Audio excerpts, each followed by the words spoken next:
Hi, Marissa. Hi. How are you? Excellent. Welcome to Jeff and Jen's second date update. How can we help? Yeah, well, we met on Tinder, actually. So we decided that he would come over to my place. I'm just still really not that comfortable going out places, you know? I mean, I've known a couple people who got sick, and I still see my grandparents on the weekends, you know, so I was just being really cautious and kind of nervous about all that. Right. So I didn't want to be around a lot of people. So anyway, he got to my house, you know, and I took his temperature. Did you really? He was totally cool about it. Yeah. You know, it's just, I know some places are doing that, people are doing that. So do you have one of those? I have lots of places I've gone. Yeah. Where they've hit my forehead with a. Well, yeah, public establishments, but I didn't know. Why not at home? Might as well. No, it's a great idea. That's what I was going to ask. Was it like one of those handheld things, or did he have to like put it? Yeah, it's like a little gun. Oh, please don't tell me you pulled out a rectal thermometer. Jen, I told you. Not until we warm up. Maybe later. Right. This is a different kind of Tinder date. Right off the bat. All right, so you take his temperature at the door. He's clear. You let him in. Yeah, I was kind of like laughing about it, but yeah, let him in, and I mean his temperature was like 97.7, so you know, it's kind of low. But so we go outside and we sat in my backyard and we drink, and I made dinner, so that was fun. We sat and talked for a couple hours, and I thought it was great. I mean, he seemed like a really nice guy, easygoing. You know, he's pretty comfortable. Really comfortable, actually, because he didn't seem very awkward being in my house, which, honestly, if the situation was reversed, I don't know if I would be that at ease. So, you know. What, being in someone else's house, you mean, during COVID? Yeah, I mean, it's just so strange. Everything is so strange. But, I mean, I guess that kind of gave me the indication that he was just always okay, no matter where he is, you know, just, like, super comfortable. Mm-hmm. Do you have any pets? No, I don't. Okay, that makes it easier to get comfortable at someone's house, I feel like. For me, like, if I'm allergic to cats, so, like, I can't touch anything when I go to people's houses, because I might scratch myself, and then I'm turning into, you know, like, hives everywhere. So if you don't have animals, you can just ease into that squishy couch and, you know, get cozy. Yeah. I tend to be a little anxious, but it's cool that he wasn't, you know, because I need calm people. So, well, this was the first time you were meeting someone in person and having them at your house. Really not knowing a whole lot about them. So from that angle, I could see how you'd be a little... Right. Did you let a friend know? I did. I let a couple friends know. Okay, yeah, good plan. Yeah. So you guys hung out, backyard, nice night, chatting, all good. Yeah, it was great because we talked about all kinds of things, you know, and everything's crazy right now. So, you know, we talked about that. We talked about politics. I, you know, always kind of try to, like, get that conversation going early on because I know that politics, all that needs to be discussed kind of early on and often. Boy, it never used to be. You remember there was a time when it didn't matter? We could be different, and it would be okay. I don't know. Do you think it's ever been that way, really? I know plenty of couples who managed to coexist. Yeah. Well, my last boyfriend and I just did not see eye to eye, you know? There's so many issues now. Do you feel like there are more issues now than there were? Nope. No, do you They've feel they're always more been heated? You think they're more heated and, I feel that divisive people now? can't just agree to disagree. Yeah. They have to win. Right. Yeah. And you're wrong if you don't. They got to have the like last I think. word. Yeah. Yes. Everyone's listening to respond instead of listening to understand the other person's side. Everyone wants a mic drop. Yes. I mean, that's how my last boyfriend was, honestly, and it did cause all kinds of problems. Yeah. So how'd the date end? Well, when he left, he asked if he could hug me, and I said yes. I mean, I thought that was nice. So I thanked him for coming over, and we hugged, and he said he had a great time, but that was it. And I mean, he left, and I didn't hear from him again. So no tentative plans were made? He wasn't like, let's do this again? No. Well, I was like, yeah, we'll talk soon, you know, and then we didn't make any plans to do anything, but I texted him a couple of times, but he never got back to me, so I don't know. That was it. That was it. Maybe he's quarantining himself after that hug. 14 days. I got to lay low. I don't know. How long ago was this? It's been like 5 days, so. Still no symptoms? No. Okay. All right. Yeah.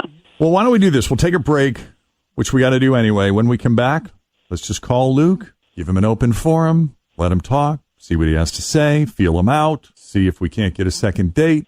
Great. That sounds good to me. And we'll do that next, coming up as we continue on Cincinnati's Q102.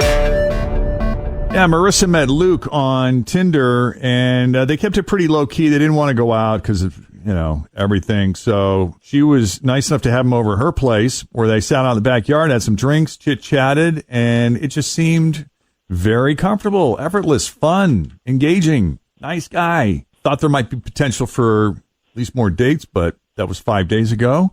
She's reached out. He hasn't responded, and here we are, ready to make the call. Unless there's anything else that we need to know, Marissa, before we make the call, no awkward moments that you've remembered here in the last few minutes that might have played in?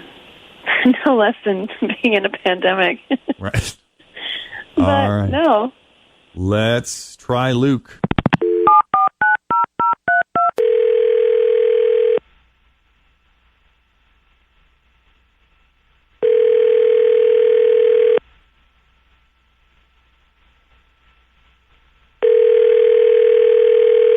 Hello? Hi, is this Luke? Yes. Who is this? Hi, Luke. It's Jeff and Jen at Q102 Radio. How are you? The radio people? Yes, sir. And Tim and Fritz, the whole gang here from the morning show. How are you? I'm good. I know it's kind of a weird phone call. Sorry if we're catching it at a bad time. Do you have a few minutes to talk? No, I do. I don't think I want anything, so I think I might know what this is about. Most people have a pretty good idea now when we call them. Even people who don't regularly listen to our show sort of identify us with second date updates. So, yeah, I think second date updates are one of the highest compliments you can get, but I guess that just depends on who it's coming from. Right. You know who we're calling about? You're calling about Marissa, right? Yes. Everything okay with you? Have you just been busy, or are you intentionally avoiding her? Yeah, I mean, I think it's a little bit easier if I explain, because she was super nice. Like, she was so nice, like really nice.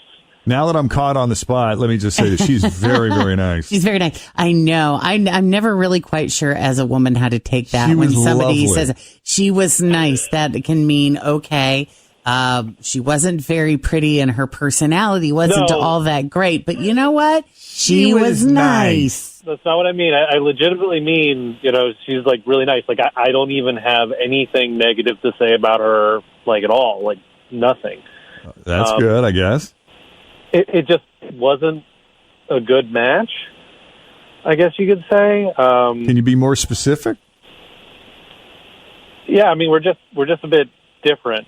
For example, I'm pretty chill with everything that's going on. That doesn't mean I'm not doing anything. It's just I'm doing my part to, of course, stay safe and to not do anything crazy that could jeopardize my health or anyone else's, at that matter. But I'm not letting it consume me. Life is going on, but she's consumed. How so? So, like, she's like a church-going, God-fearing woman, which is totally cool, and that works for her, which is great, to each his own. I just don't feel the need to pray before every move. Can you give us an example?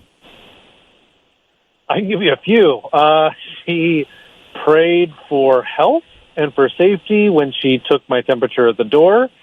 Which is, I can understand if that's who you are, but then she also prayed for a safe and germ-free experience, which is, a little much, and then she prayed for a clean food and drink, and then she prayed before she hugged me, and then she prayed as I walked to my car for a safe trip home for encounters with infected people.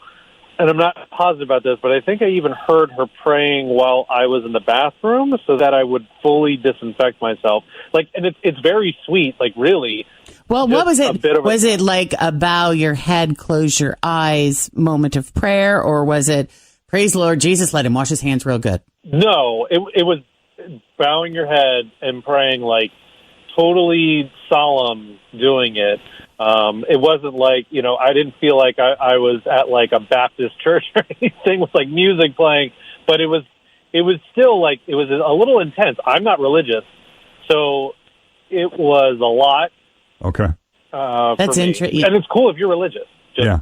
So, I mean, I do have friends, and I have had this experience before where I would go to socialize with someone, and I've actually walked into someone's house, and before we kind of sit down and start socializing, how about a quick prayer before we get started? Dear Heavenly Father, thank you for this opportunity to hang out with my friends for us to gather Jen and be Tim, amongst for us to those that we gather love and care. Let this be an edifying, fulfilling, uplifting experience for all of us. But there was one, right? Not 16. Right. Or it might be like before we sit down and eat, Sure. in a case like that. But I don't think I've ever experienced it more than once, unless there was something specific that needed to be addressed that someone in the group felt they needed prayer for. Mm-hmm. But that's interesting to me. So, Marissa, you've been incredibly Nice. quiet. Yes, nice.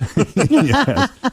Through this explanation. Thank you for being a good listener. And what are your thoughts about what Luke had to say?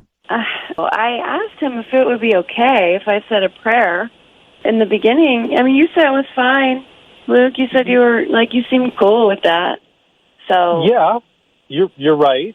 But I thought you meant one prayer and not the whole night. So I find it interesting that the subject of religion never came up prior to the two of you getting together. If that's such a big part of her life, it may just be automatic, right? Maybe she doesn't even think about it. Yeah. I mean, are you looking for someone who is aligned with you Spiritually? Yeah. Yeah, I mean, I guess so, but I don't see myself as like overly spiritual. I just feel like I'm just, Hey, it does not hurt to ask, right? Yeah. Right. Why not? Yeah. It does not hurt to ask the Lord, Why I'm not? talking about, in every single moment for a little help and a little guidance and a little safety. Sure. Use all the help we can get. Exactly, that's how I feel. Yeah, and I feel bad saying that because, once again, you're super nice. I really did enjoy the conversation that we had and everything. It's just, I kind of felt like I went to church after our date. No offense. I mean, I didn't think I was being that over the top about it, but You may have even not even realized you were doing it, if it's a huge habit of yours. honestly, I don't think that I did. When he said that I did it that many times, I was surprised. And once again, like, that's fine. Like, there's someone, I'm sure you're doing this all with the best intentions. It's just, for someone that's not religious, it's kind of weird when you're around someone that's praying because you don't know how they feel about you and you're not really doing it. And I'm not participating in it. It's just kind of happening to me. So I doubt there's any judgment there, Luke. Am I wrong, Marissa? No, I wasn't judging. Like, it wasn't like that. I mean, it was more for me than anything anyway. I mean, right. A habit. All right. Well, it is what it is. Luke, thank you for coming on. And Marissa, thank you for putting yourself out there and coming on Second Date Update. Yeah, thank you guys for letting us get to the bottom of it. To air it all out. Yeah. Best of luck to you both. Thanks. And stay healthy, you guys. Thank you. Will Thank do. you. Thanks, Good luck, you guys. Be careful. Thank you. Say a prayer for you. Bye. Thanks for listening to the Q102 Jeff and Jen Morning Show podcast, brought to you by CBG Airport. Start your trip at CBGAirport.com.